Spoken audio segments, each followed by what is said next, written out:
c'est de manière délibérée, c'est exprès, j'ai inséré ce texte dans un tableau pour vous permettre, un tant soit peu, de voir et de comprendre l'organisation du texte.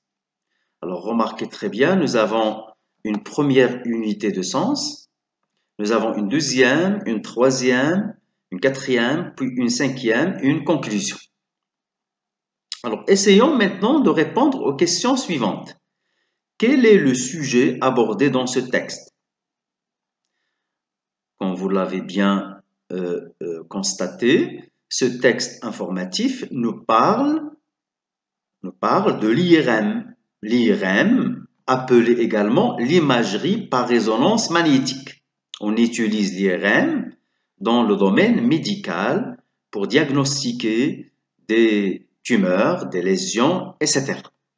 Donc, cette imagerie par résonance magnétique est très puissante par rapport au scanner, par exemple, par rapport à la simple radiographie ou au scanner. Donc, le thème général de ce texte, c'est l'IRM, l'utilisation de l'IRM.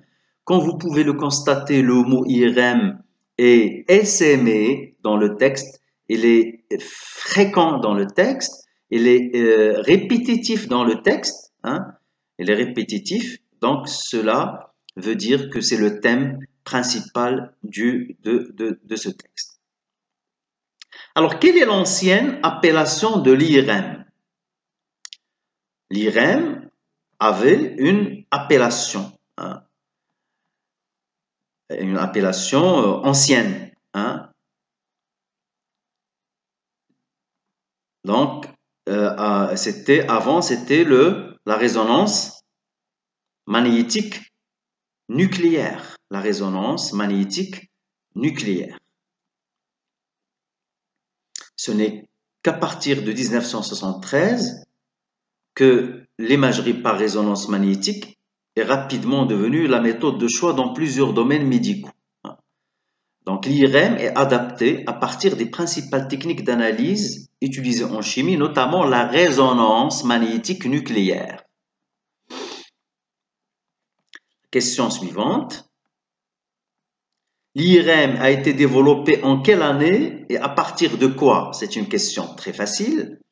Vous avez ici, il a été développé à partir de 1973. À partir de quoi? À partir des principales techniques d'analyse utilisées en chimie, hein, notamment la résonance magnétique nucléaire, RMN.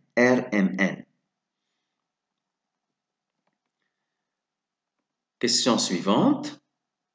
Quel est le principe de base de la technique de l'IRM?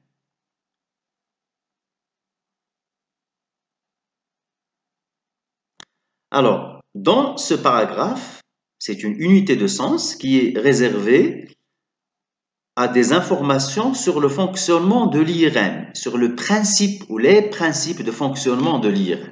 Donc, le paragraphe commence par sans principe. Sans, ici, remplace quoi? Remplace l'IRM, le principe de qui? Hein? Ou de quoi ici? Le principe de l'IRM. Hein? Son principe consiste à réaliser des images du corps humain grâce aux nombreux atomes d'hydrogène qu'il contient. Donc, tout le paragraphe nous donne des informations sur le mode de fonctionnement de l'IRM. Citez quelques avantages de cette technique à partir du texte.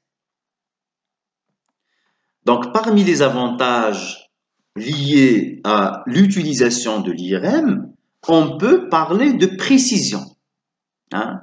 Il peut étudier de manière précise. Hein? Avec précision, il étudie quoi? De nombreux organes comme ou tels que le cerveau, la colonne vertébrale, les articulations et les tissus mous.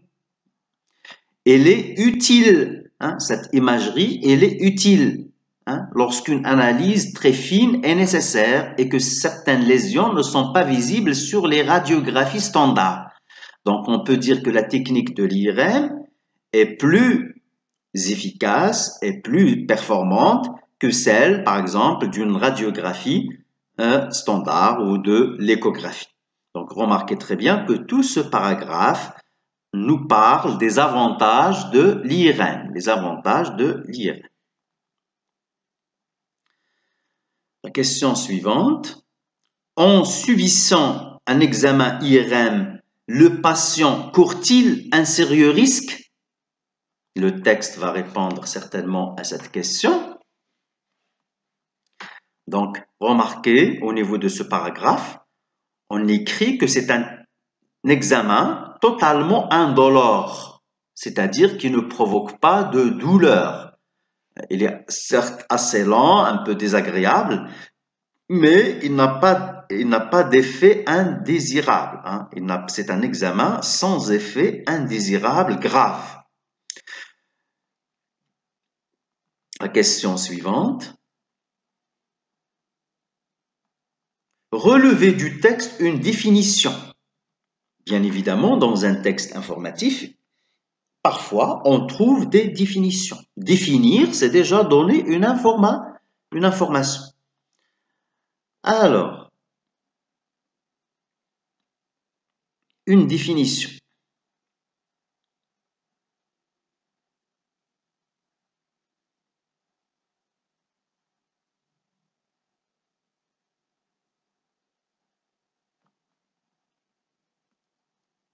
Donc, l'imagerie par résonance magnétique est un examen qui permet d'obtenir des vues en 2 ou 3 dimensions de l'intérieur du corps. L'IRM donne des informations sur des lésions. Donc, vous avez là des éléments de définition de la technique ou de la technologie IRM.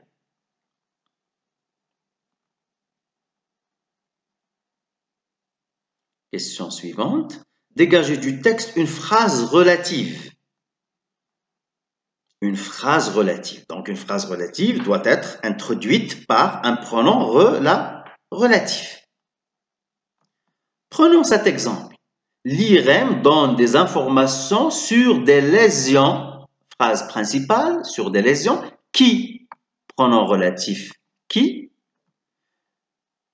ne sont pas visibles,